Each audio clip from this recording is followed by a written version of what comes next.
La grande faute de Chirac, que Macron va recommettre, c'est d'avoir mis dans la Constitution le principe de précaution.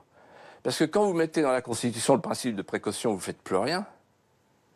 Moi, quand j'ai créé le Puy du Fou, j'avais mis le principe de précaution, j'aurais jamais rien fait. Le 10 avril 2021, Philippe de Villiers était l'invité de BFM TV dans l'émission Le Rendez-vous, présentée par Apolline de Malherbe. Officiellement venu pour parler de son livre le jour d'après, l'entretien s'est rapidement transformé en un moment politique fort, dans un contexte marqué par la crise sanitaire, les confinements et une profonde fatigue sociale. Cette interview a surtout servi de tribune à une critique sévère de l'état de la France et de son mode de gouvernance. Dès le début, Philippe de Villiers adopte un ton direct et sans concession. Selon lui, la crise du Covid-19 n'a fait que révéler des faiblesses déjà anciennes. Perte de souveraineté, dépendance économique, incapacité industrielle et éloignement croissant entre le pouvoir et le peuple. Il affirme que la France n'est plus réellement libre de ses décisions et pointe du doigt le rôle de l'Union européenne, qu'il accuse d'imposer des règles empêchant les États d'agir efficacement en période de crise. Face aux questions, parfois insistantes, d'Apolline de Malherbe, Philippe de Villiers reste fidèle à son style.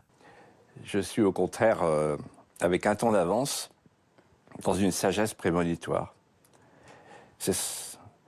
Dans ma vie, j'ai toujours été un lanceur d'alerte. Par exemple, sur la Turquie, l'entrée de la Turquie, j'étais le premier à dire qu'il ne faut pas que la Turquie entre, etc. 3 ans avant, tout le monde. Sur les abeilles, quand il s'agissait de sauver les abeilles de l'imidaclopride. Sur Maastricht, j'étais le premier à inventer le mot souverainiste. Et donc, en fait, ça m'a valu des tours. On appelle le fou du roi celui qui est trop en avance, si l'on peut dire. Celui qui a le droit de tout dire, du moment qu'il le dit, sur le ton d'une forme de moquerie ou de plaisanterie. Ce qui n'est pas votre cas. Moi, ce n'est pas mon cas. C'est simple, je vais vous dire. On est dans une éclipse de civilisation. Et j'ai peur que notre pays disparaisse. Et je me fais le porte-parole de beaucoup de gens qui ont cette peur au ventre. La France pourrait mourir. Et donc, si on veut que l'aventure ne finisse pas, il faut vraiment prendre des mesures. Et il faut retrouver une politique de civilisation. Et en fait, j'ai écrit ce livre parce que c'est une anecdote, en fait. J'ai retrouvé l'article. J'ai écrit ce livre parce que le 19 décembre 2020, j'ai trouvé dans mon journal quotidien, Ouest France, un article intitulé « Le cerveau des Chiliens ne sera ni hacké ni manipulé. Le Chili pionnier en euro-droit ». Donc je lis l'article et je vois que le Chili a l'intention de faire entrer dans sa constitution, d'inscrire dans sa constitution la protection du cerveau des Chiliens. Et quand je lis ça, je me dis, mais qu'est-ce qui se passe? On parle de transhumanisme, on parle des GAFA. Je lis le livre d'Olivier Babot, remarquable, Le nouveau désordre numérique, et je me dis, mais on est peut-être en train de basculer, là, dans un monde totalitaire sans qu'on s'en aperçoive. Jusqu'à présent, j'ai cru que tout ça, c'était des rumeurs complotistes, voilà. Puisque le mot à la mode, c'est complotiste. Tout le monde est complotiste. Et donc, je me suis dit... Mais aucun complotiste n'accepte de l'être. Donc, si je vous demande est-ce que vous êtes complotiste, vous me direz sans doute, mais ça ne sera pas forcément une preuve que vous ne l'êtes pas. Alors la preuve qu'on l'est ou qu'on ne l'est pas, c'est très simple, c'est les faits. Voilà, un complotiste, c'est quelqu'un qui ment. C'est quelqu'un qui est dans le fantasme. Ce qui nourrit le complotisme, c'est quand nos gouvernants, eux-mêmes, ne sont pas dans la vérité nue. Vous voyez ? Et quand on triche partout. Vous voyez, la tricherie implique la tricherie. Et en fait, je vais vous raconter que ce qui m'a mis la puce à l'oreille, c'est un exercice de simulation que j'ai vu de mes propres... Que vous racontez dans le livre. Ouais. Un exercice de simulation qui a lieu le 18 octobre 2019, donc bien avant qu'on ne parle du Covid, à New York, avec vraiment le gratin mondial des puissances privées, Big Pharma, Big Data, Big Finance. Ils font une simulation d'une pandémie de coronavirus. Et en voyant ça, je me dis, bon, ça c'est pas truqué, c'est un fait. je me dis, il y a quand même quelque chose. Ça veut dire qu'il y a des gens qui, en fait, savaient. Alors, attention, je ne dis pas... Mais ça avec quoi? C'est-à-dire, pardon, mais Alors, je voudrais quand même savoir, est-ce que au minimum, vous laissez entendre, vous soupçonnez qu'il pourrait y avoir une forme de manipulation du monde entier dans cette histoire alors, de... je vous remercie de me permettre de préciser. Parce que j'allais vous le dire. J'allais vous dire, non, je n'ai pas dit ça. Et dans mon livre, je dis ceci textuellement. Il y a des gens qui, dans les années 1994, au moment de l'OMC, au moment de la création de l'OMC, voulaient un monde sans frontières.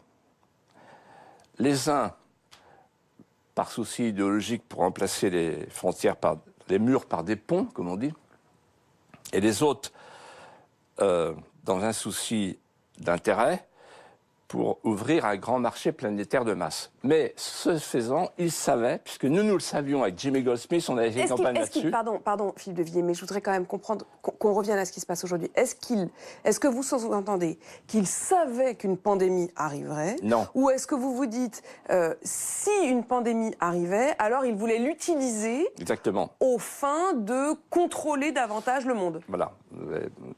Vous avez parfaitement résumé ce que j'allais vous dire, à savoir...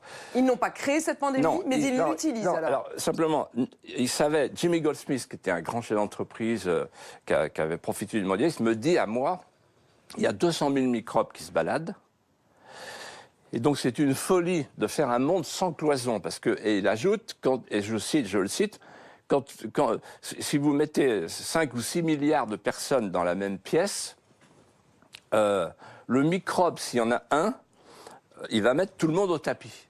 Donc en fait, ils le savaient. Et ils l'ont fait quand même. Jamais, je ne dirais, jamais on ne pourra prouver, parce que je pense que ce n'est pas le cas, qu'il y a des gens qui auraient inventé le virus. Vous ne pensez pas que ce virus a été inventé? Ça, c'est du complotisme. Non.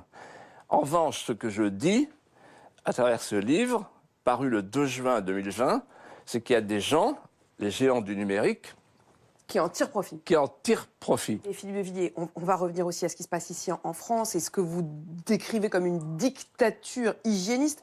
Mais je rebondis quand même sur ce que vous dites. Finalement, le grand paradoxe, c'est que vous pourriez, au fond, vous réjouir du retour. Vous dites c'était une folie ce monde sans cloison, que vous aviez vous-même appelé à davantage de souverainisme. Vous pourriez être celui qui se réjouit, au fond, que l'une des conséquences, même si évidemment personne ne l'a souhaité, mais l'une des conséquences, c'est le retour des frontières.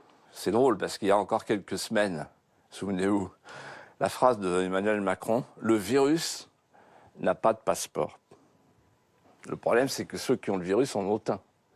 Et donc, confinement, ça veut dire cum finis en latin, avec des frontières. Et donc, en fait, on a refusé la France par idéologie, Emmanuel Macron, par idéologie, on a refusé pendant des mois de fermer les frontières, puis on s'est aperçu que finalement, quand on ne fermait pas les frontières extérieures, il fallait fabriquer des frontières domestiques, c'est ce qu'on a fait. Donc, en fait, vous dites, on aurait pu éviter aux gens de rester chez eux si on avait fermé les frontières extérieures de la France? Bien sûr, il y a des pays qui l'ont fait. Voilà. Petite parenthèse, je suis allé en Espagne il n'y a pas longtemps, il n'y a pas de frontières. Hein, c'est bon. Mais ça ne marche pas. Les pays dont vous parlez, pardon quand même, les pays dont vous parlez, c'est des îles. C'est la Nouvelle-Zélande, c'est éventuellement l'Angleterre à un moment. Absolument, oui. C'est pas exactement notre cas quand même. Alors, les pays ont plus ou moins fermé leurs frontières. La Chine, par exemple, et tous les pays qui ont d'abord fermé leurs frontières en sont sortis les premiers. Et non, je crois que sur la question des frontières, c'est incontestable, puisque même aujourd'hui, Emmanuel Macron le dit. Aujourd'hui, tout le monde dit. Et tout le monde dit, d'ailleurs, il y a un problème pour Schengen, etc. Non, ce qui me frappe beaucoup quand même, et c'est aussi pour ça que j'ai écrit ce livre, c'est que donc les gens comme moi qui sont souverainistes, attachés à la souveraineté externe et interne de la France, hurlaient dans le désert, un pays qui sacrifie son industrie au nom de la délocalisation systématique, au nom de ce qu'on appelait les chaînes de valeur globale. C'est un pays qui un jour peut se trouver dans le besoin. On disait ça, j'ai écrit. Pas que moi, tant d'autres, beaucoup plus prestigieux que moi. On se moquait de nous. Ensuite, un pays qui ne pense plus à son une indépendance fondamentale, vitale, ce que De Gaulle appelait les intérêts vitaux. C'est un pays, par exemple, qui ne fait plus rien pour sa recherche. Calme, déterminé et provocateur. Il critique ouvertement Emmanuel Macron, qu'il décrit comme le produit d'un système technocratique déconnecté des réalités populaires et de l'histoire du pays. Pour lui, cette déconnexion explique la montée de la colère, de la défiance et du sentiment d'abandon ressenti par une partie des Français. Mais au-delà de la critique, Philippe de Villiers délivre surtout un message d'alerte.